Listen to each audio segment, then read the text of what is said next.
And in fact, I quit 2 jobs after each pregnancy. One job I had something else to go do. The second one I was terrified. I didn't know what I was going to do, but I just realized I couldn't do it all.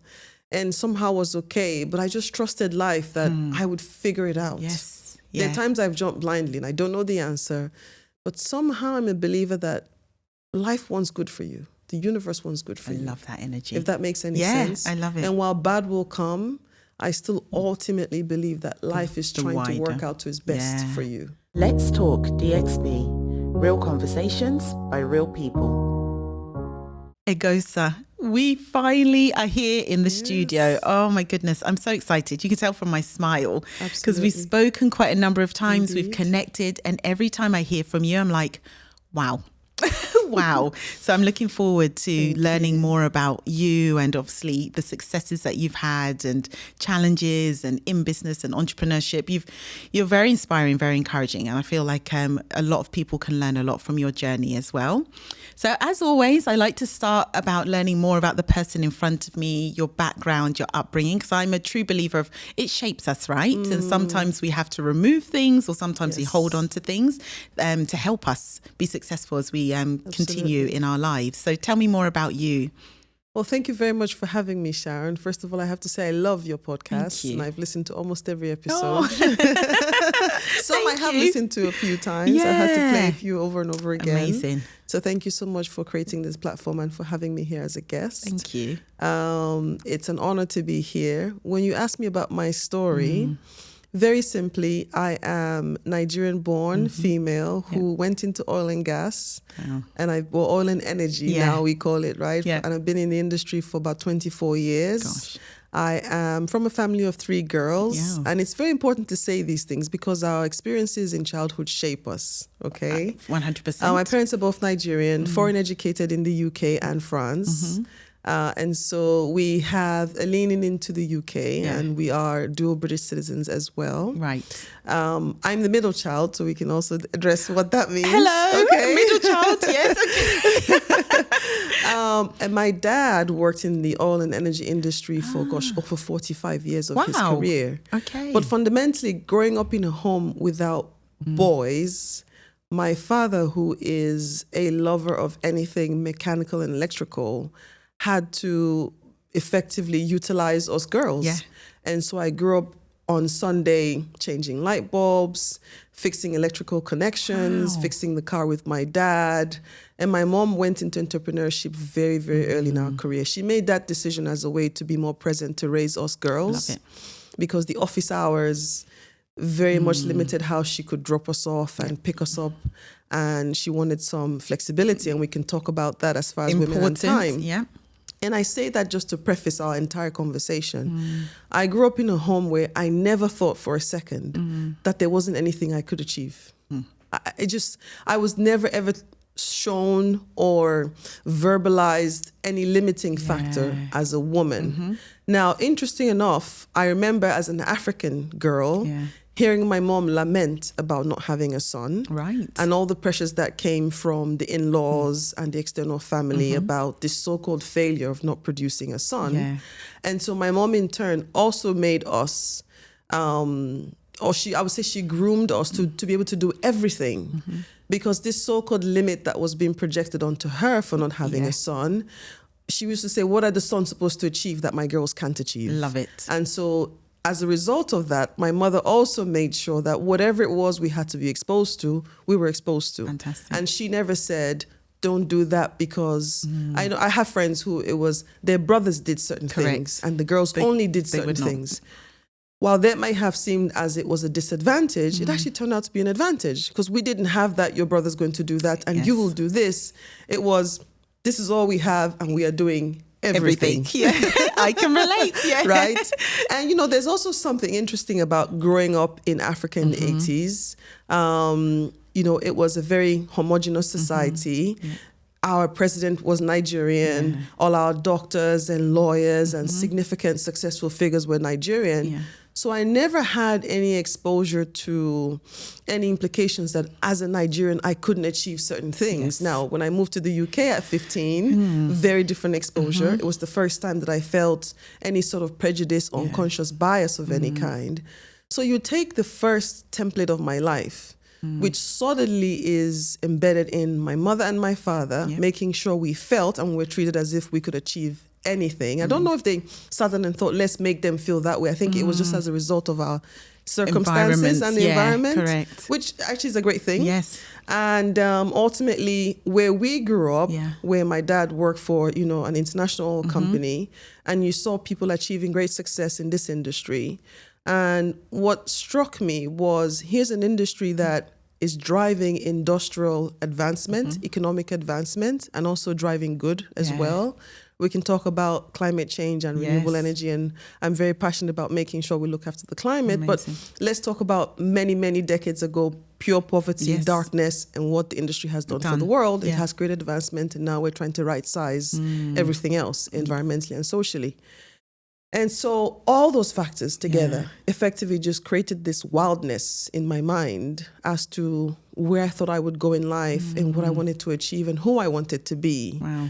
And I'm sitting in front of you to discuss that today and make sure that women somehow have that feeling about being able to be ambitious and not be ashamed of being ambitious and what to do about how to achieve their full potential with that ambition that they carry.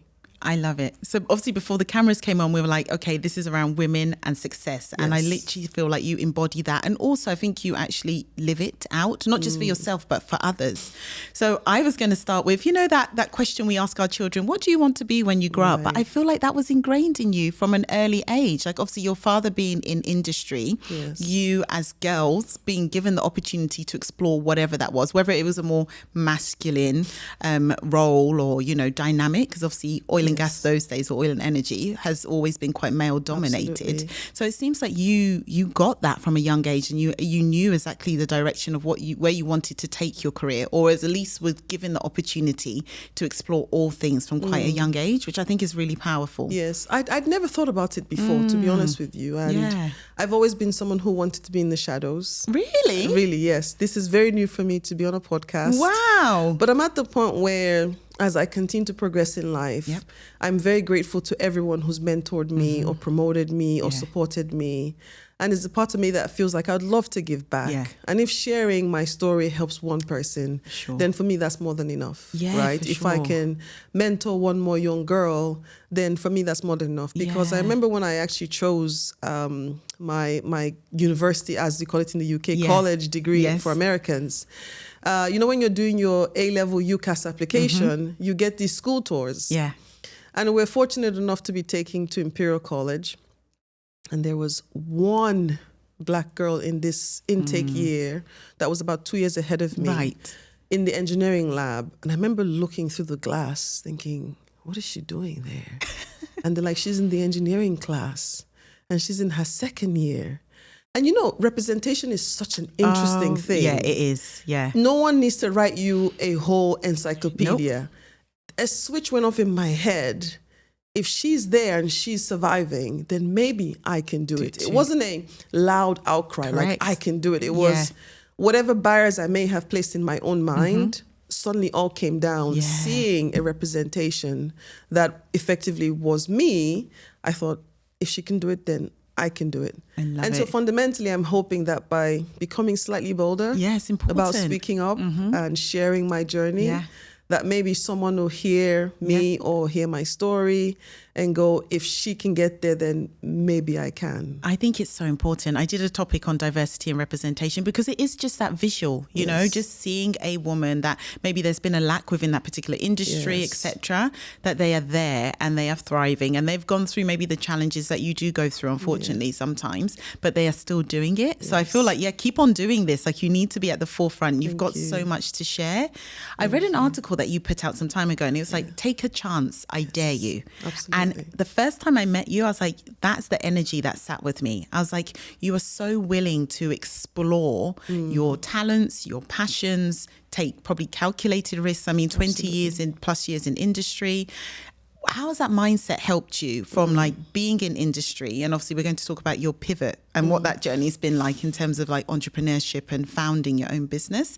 But that mindset around taking a chance, how did you build that? How do you live that? Because I struggle with that sometimes, you know, the risk factors that come with it. Yeah. You're very correct. Indeed, it probably also stems from childhood. Let's focus on what it's done for me through adulthood, right? Yeah.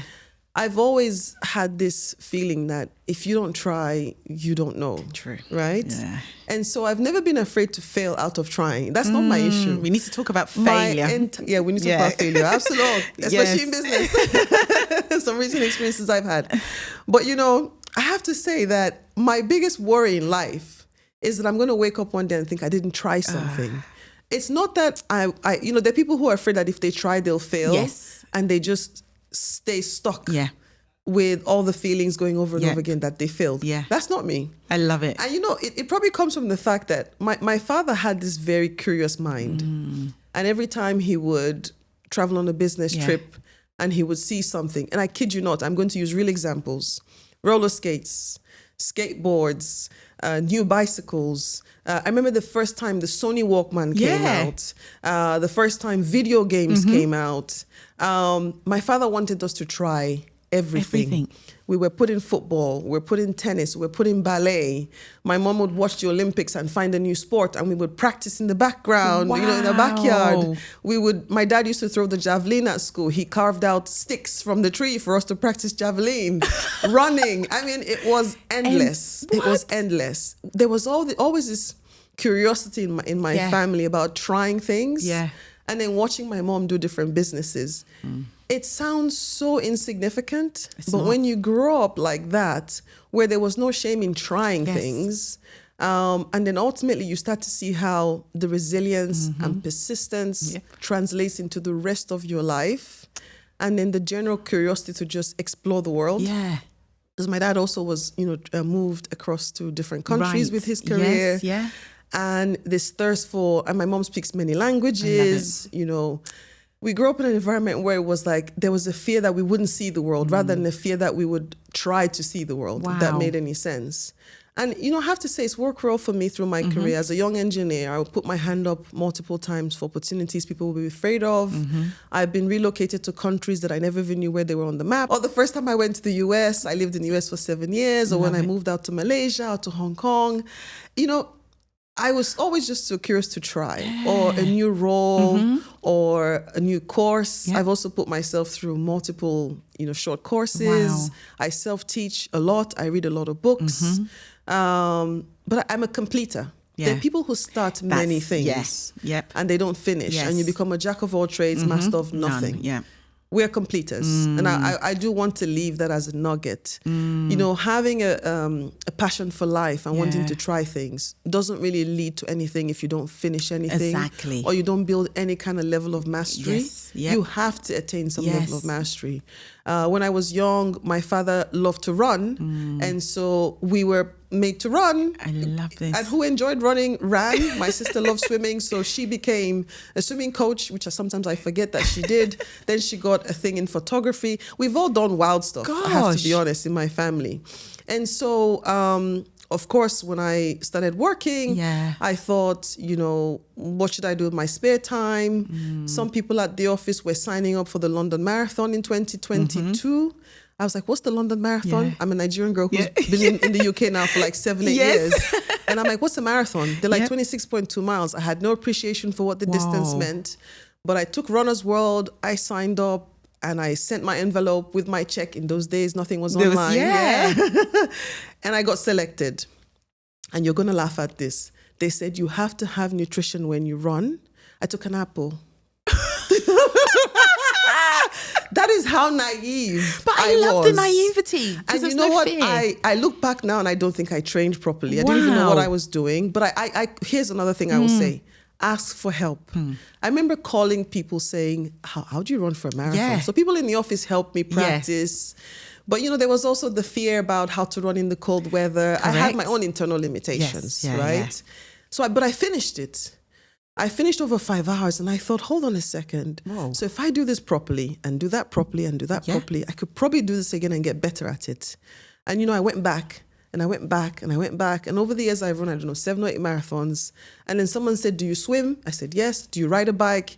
And I started doing Ironman triathlons for a couple of years in the US. I did a few half Ironmans. I did a full Ironman. I started going to different places to cycle around the world while doing my job, right? And again, it comes down to all these skills made me sharper, leaner, better. They expanded my network. I promise you, one of my job promotions came from being in the cycle club, cycling with VPs when I was a junior engineer, who got to know me outside the office. And I swear I got the biggest promotion in my career from being in a cycle club.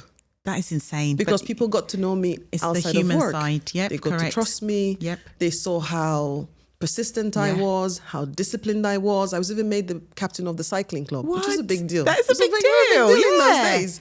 We had kit, we had a team name, we were sponsored. This was like serious stuff, exactly. So I share that because I think oftentimes, but every time I started something, I didn't start it because I had an end goal in mind. Right. I started it because, one, I loved it. Yeah. I enjoyed it. And I thought it created some friends and network. Yes. And what came out of it because there was always passion, if that makes any sense. And the same thing even in my career. So I know a bit of a long answer, and I've said lots of nuggets in there. It all shapes it. But it all shapes the entire narrative. Absolutely. Because this is beyond like there is take a chance, but then there's also the discipline to finish whatever you start, which can be hard as well. You know, some people are like, I like this, and then you drop it, and you know, life and excuses. But it seems like your mindset is very focused on. We finish everything. You're finishers. But the foundation has been fantastic. Like your parents have really ingrained that in you, which has definitely come out as well. I still have the biggest. It was the first thing that was like a calculator that became the first mobile phone. And my dad will make us, him and I, because I eventually out of my sisters, God bless my sisters if they're watching this, I became the more curious one with my dad. Yes. My older sister was tagged to my mom helping her in the kitchen and doing the sisterly first daughter thing. And my younger sister, you know, she floated as the last child. Yeah. And so I sort of ended up being tagged a bit to my dad and mechanically doing a lot more with him. Yep. And he made me read these manuals about things. Wow. The first time computers came out, he bought one and we read the manual together. There was one summer I actually taught myself how to type on a typewriter. And so this program, this computer program, because I would read all the manuals and would read how this thing was made, and sometimes he would take things apart and we would go through it together. There was always this sense of wanting to understand technology and wanting to understand advancement in general. My dad's 75 now and he still is that minded. Gosh, he's Every impressive. time something new comes out, he's to... like, what's TikTok? He'll go and explore. What's Instagram? He'll go and explore. I swear. You can probably teach me some things. What's AI? He'll go and explore. I love it. You know? And so this curiosity to always constantly learn, but to complete is very important. That is so important. Very important. But that will see you through in so many things when we think about successes and business as well. So obviously you were in industry for a very long time, quite a male-dominated industry. So I feel like the mindset that you had would help you push through. But what did that look like? Really? Let's talk about that. Lots of tears, lots of pain. Really? I mean, you're talking about starting my career in, I went to engineering school in 1998. Right. Okay. Yeah. Different times. For sure. There were 92 cohorts taken into the first year in UCL at that time.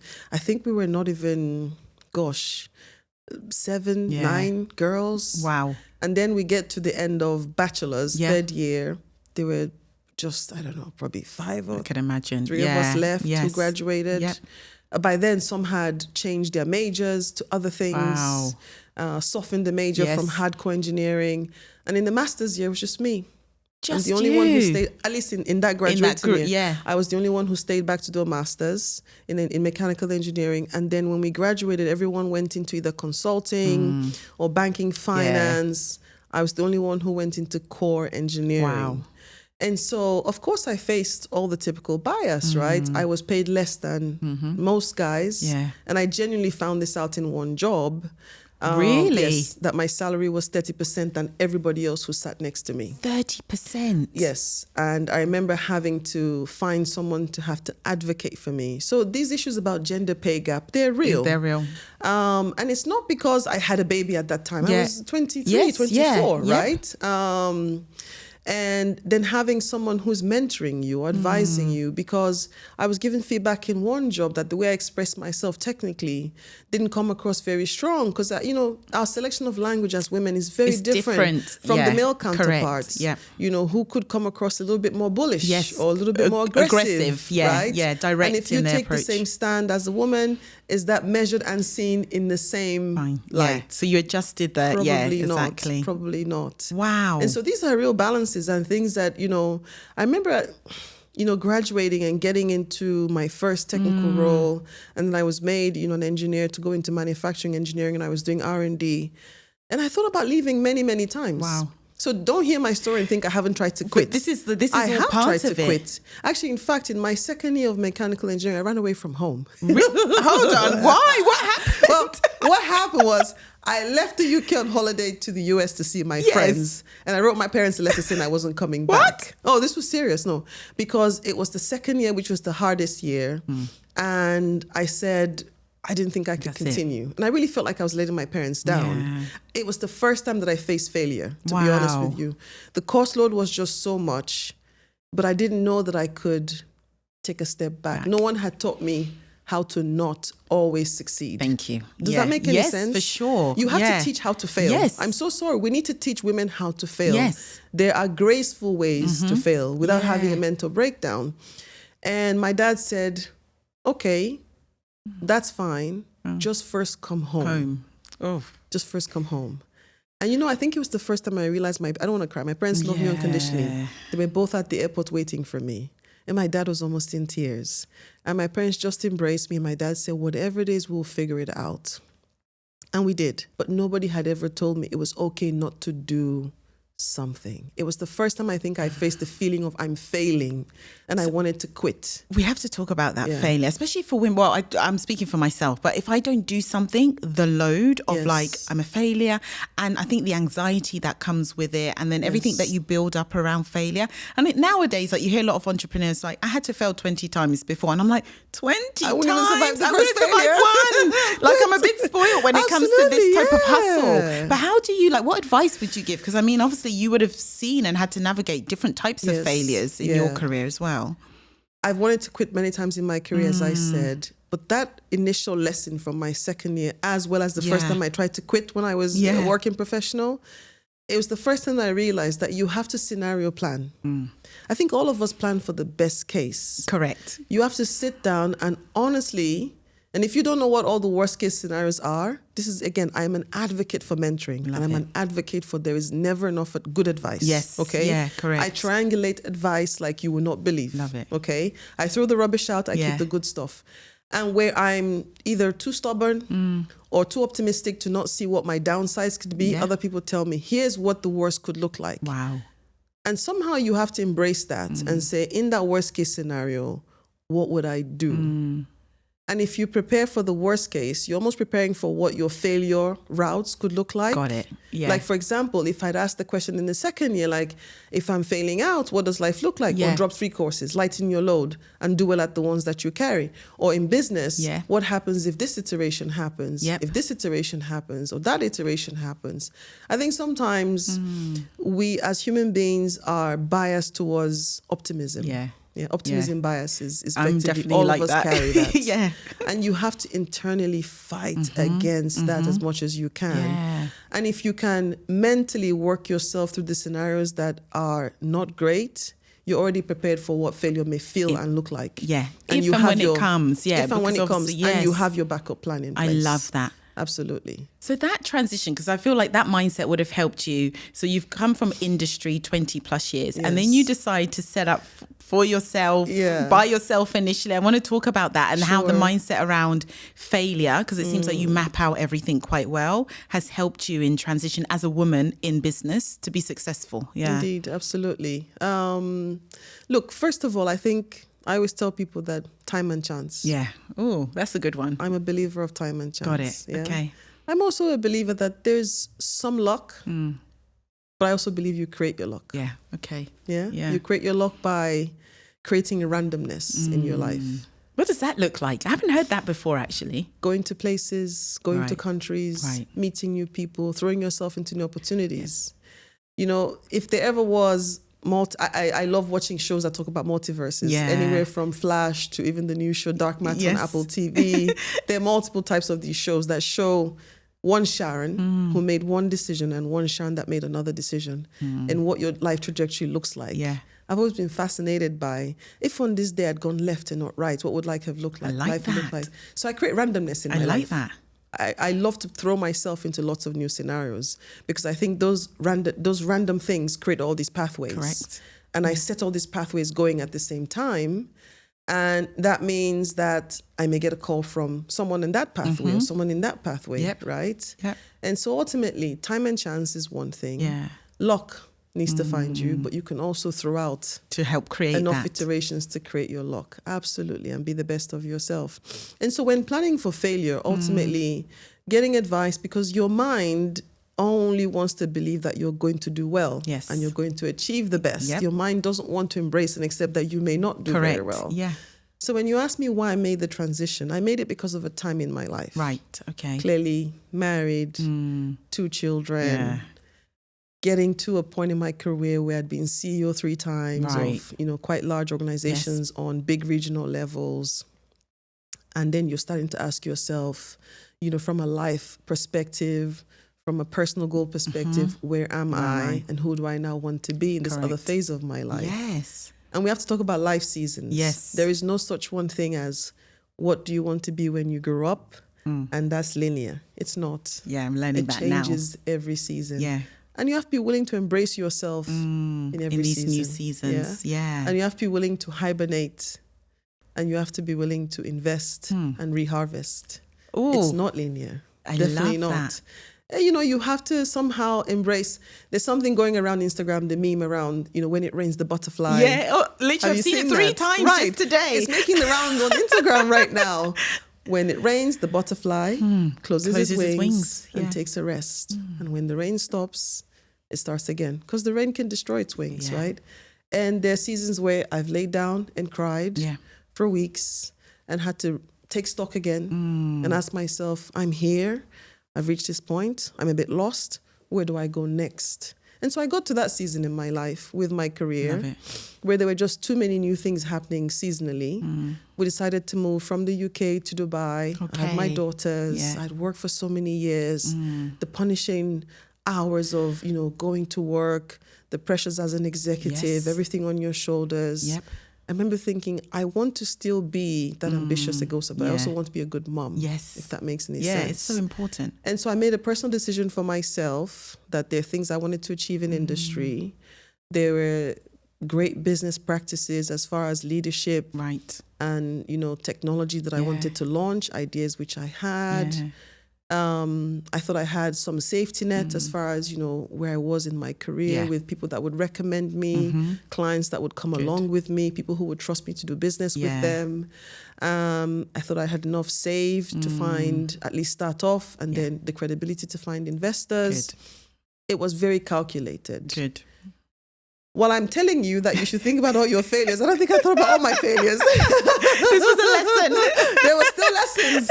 You think you have it all figured out. You don't. Never do. That's you life. Never do. You never do. But I had good intentions. I thought of if I failed, what failure would look like and how I would bounce back and how long that would take to bounce back and where I would go next. But if it worked out, what working out would look like.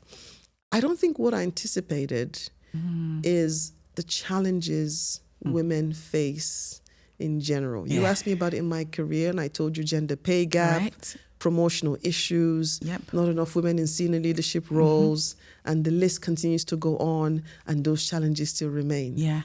Let's pick the ones in business. Women getting investment, women being given, women-owned, women-led companies being trusted with very big deals. I mean, we see the statistics and we think, it's for those people. No, they're real. They're real challenges. Because when I read it, it feels so distant, obviously. But obviously, firsthand now. They're not distant. They're very real. Wow. We still have a ways to go. And it's been very exciting. And I would make the decision any given day. Good. But I will say that, there was an era a few years ago when social media was blowing up. With fashionistas and creatives, influencers. And those of us in industry would feel jealous, like, oh, I want that life. Right. I'm grinding here. Right, Yeah. you know. But you can't just jump and quit your job and start something because you think you're going to be the next influencer talking about business. Please don't be emotionally driven. Yeah. It's something that you have to think about. You have to have a unique offering, a patented technology, a unique customer service, a unique experience that you're offering of some kind, or you're going to a niche in the market to fulfill a need that doesn't exist with proven metrics that there's a market that will literally buy and you know, effectively enjoy what you have to offer. Yeah. When all that's said and done, then I think you have to ask yourself some personal questions about your own capabilities. And here's the tricky one that we've talked about. Are you going to find people who want to work with you for you?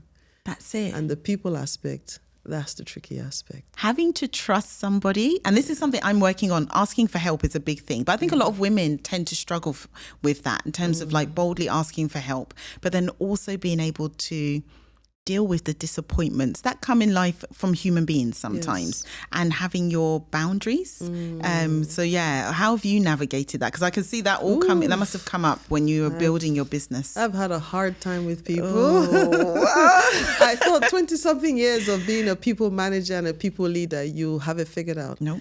Every experience is unique. Wow. You know, in business, unfortunately, when you're a woman, you're going to come across people who would become quite opportunistic and try and take advantage, right?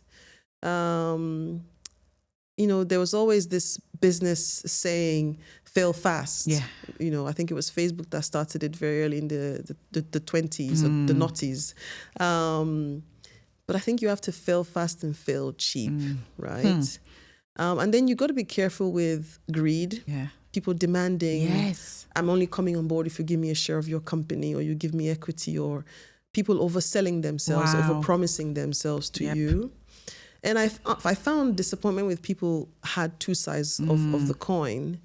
There were often cases where, you know, people either expressed disappointment because they had expectations of me and I didn't let them cross my boundary. And so they left out of that heaviness, right? Yeah. The one thing I would also advise, do not let professional relationships ever become personal. I've been told this so many times. Once they become personal, the emotional baggage and the expectations in that relationship now become unprofessional. Got it. And they become unhealthy. Got it. Yes. And I will never be able to say that enough. Yeah. There's a reason why you shouldn't hire friends and family members and any relationship that has a personal connotation. That where they know your life and they know your weaknesses and your strengths. Yes. It should always be on a very professional level, is what I would say. And how have you navigated the disappointments? Because some people, you could hold on to that and just like, or just be scared of people. I can't trust anybody. And, you know, you may be coming off quite defensive automatically because of past experiences. But I think also you learn from it and you kind of have to like let it go. But then if you see the same traits, you know how to manage it. But that can be quite hard as well. Yeah, absolutely. Look, I'm a believer in therapy. I love my therapist. Yes. I've had her now for almost 5 years. I love it. She's almost the best friend. Oh, I love it. I would always ask her, how am I showing up in this? Yeah. And I would look for if there were commonalities. And if there weren't commonalities, then it's not just me showing up. It's probably things externally happening. Maybe I didn't make the right choice. I didn't make the right assessment. It was very clear that I don't think I interviewed properly at the start. And also I didn't set very clear KPIs and clear expectations. I just thought that they would read my mind and get it and realize that I'm grinding and therefore they're going to grind. They're going to grind with me. No such thing, you know, but I do want to take a step back and say that, you know, because we're talking about women, helping women be successful. The connotation when a woman says she's ambitious or she uses the word success, you know, I would always open my town halls when I was running companies or businesses with, I love making money. And the room would go, how dare you say that? As a woman. Yeah. But I'll say, hey, if we make great P&L, I can promote you and give you a pay rise. The company can grow and hire more people. Yes. The company can expand and create jobs and economic good. What's the bad thing about it? What is there not to love, right? Why can't we be aggressive? Why can't we be ambitious? So I think messaging and how you communicate is key. But remember, there are phases. There's the very early career phase. Then there's sort of your entry-level management. Yeah. Then there's your mid-level management. Yeah. And then there's whether or not you make it into senior leadership and then the executive roles and boards. Correct. And we haven't yet explored your life is changing. Right. You're in your 20s. You're probably traveling with your girlfriends. And then now there's a pressure to find a boyfriend. There's a pressure to get married. Then have kids. Oh. You may be facing loss. Parents may start dying. Other friends may not be married. Correct. Relationships will change. Yes. Some marry ahead of you and have kids. The dynamic between you changes. Correct. And then we get into the 40s. People are getting divorced. Maybe you're getting divorced. Maybe you're not getting divorced. Gosh. Maybe you don't have kids because you're facing fertility Yes. issues, right? Or your friends are facing fertility issues. Life is happening while all these things are happening. Or when you're trying to build. Right. And, oh, gosh. Or you're trying to build through industry, or you decided I'm going to launch my own business because I want some independence, or I have a great idea where I think I want to bring it to the world and deliver this gift to the world of this thing that will live out, my time on this earth as something I created here. And, we don't have enough resources to help people transition through all of this while keeping the one thread. How do I become my authentic self? Correct. How do I achieve the epitome of what my ambitious self feels is where I want to go, right? Because success is an internal thing, right? And ultimately, how do I keep life in balance to be happy? You've just explained so many loads and dynamics that we have to navigate. Yes. It's not easy. It's not easy. It's not. One of the things, and I get asked this a lot with like working full time, single motherhood, let's talk DXB now, being a sister, and so many different titles that we wear. Balance. Can women really have it all? What have you found in your career, and how have you navigated balance? Because for me, balance one season looks different in another season, 1 week. Maybe day to day. And I've had to accept that because I used to be quite focused on it all has to go this way. It doesn't work that way in life. But what do you think in terms of like women and success, and can they have it all? Can they find balance in order to fill out what you said is success for them? Because it looks different for everybody. Absolutely. Absolutely. I think you do everything in its own time. Yeah. Its own time. Yeah. I'm okay letting some things not fall down. Yes. Purposely saying, in this season, I will drop this. That's important, isn't it? This year, I don't think I can train for a marathon. Good. I don't have the hours. Good. But I'm going to pick up these things instead. I'm going to dedicate my time and energy. And because I've thought about it before, I'm at peace. But when you try and do it all and some things fall and the glass breaks, then you're not at peace. You're out of balance. Yeah, correct. But if you sit down and purposely say, to genuinely be at peace, I don't think I'm going to have the bandwidth for X, Y, Z, right? But I'll have the bandwidth for X, Y, Z. Love it. Then if you're okay with how you came to that decision, then there's some peace. Yeah. Now, life's going to throw us all curveballs. There are things that will come that we didn't expect We didn't to come. even expect. Yeah. There are things that surprise us in a good way and things that knock the wind out of us, right? Yeah. But if you've kept enough room in your life, then there should be some resilience with the right community around you and the right support structure to weather some of those storms. And again, we're talking pure perfection. Yeah. I have days where I generally lie down and don't come out my house as well. And I'm the butterfly on that day saying, I need to recharge and it's okay, and give myself permission to recharge. Because as women, there's this expectation of perfection. We put on ourselves as so much. But society does. Yeah, that's true. If you tell a woman she's supposed to clean, cook, save, invest, let's talk about money. Let's talk about money, yes, okay? Yeah. Save, invest, raise her kids. Kids have to now be perfect, get married, do this, be the perfect wife. We are asking a lot. There is a lot. Societally from women. So I don't think it's something we've made up and just suddenly manufactured artificially. It does exist societally that there's a lot expected. And you have to say, hold on a second. How am I able to show up, and what can I do and what can't I do? Yes, yeah. Or even this, there are all these memes about gentle parenting. Yeah. Seeing it all. It's like, can I do all of this? It's a lot. But to be honest, with my 2 kids, I took a year off. Oh, I just realized that I couldn't do anything more than take a year off. If that made any sense. And in fact, I quit 2 jobs after each pregnancy. One job I had something else to go do. The second one I was terrified. I didn't know what I was going to do. But I just realized I couldn't do it all. And somehow was okay. But I just trusted life that I would figure it out. Yes. There are times I've jumped blindly and I don't know the answer. But somehow I'm a believer that life wants good for you. the universe wants good for you. I love that energy. If that makes any sense. I love it. And while bad will come, I still ultimately believe that life is trying to work out to its best for you. Oh, yeah. We need to wrap up, but I've got so many questions. First, I wanted to learn more, because one thing that I loved about you when we spoke before, last year even now, was about your passion for women in business. And you, like, I learn a lot. Every time I speak to you, I'm like, oh, yeah. But then equally, you're living it out. Like, so I want to learn a bit more about what you have coming up and what you're trying to do to support the women in business, because I can see that you're truly passionate about that as well. Absolutely. Look, Dubai has been such a blessing. Yeah. I'm so grateful to the platform that is the UAE and what Dubai has to provide. I couldn't think of a more enabling environment to launch a company, launch a business, be connected to people from all walks of life. Many years ago, I started an organization called Africa Women Executives in Energy. Okay. And the idea was to help mentor more women into very senior leadership roles. And when they get promoted, help them with everything from negotiating their contract to their salary, as you know, I face that, to what to do with their money. Yes. I mean, I love that you've had podcasts around women and money, right? It's so true. Yep. Men get told, boys get told when they're growing up how to deal with the family finances. Correct. Luckily, because there was no boy in my house, we got told about the finances, right?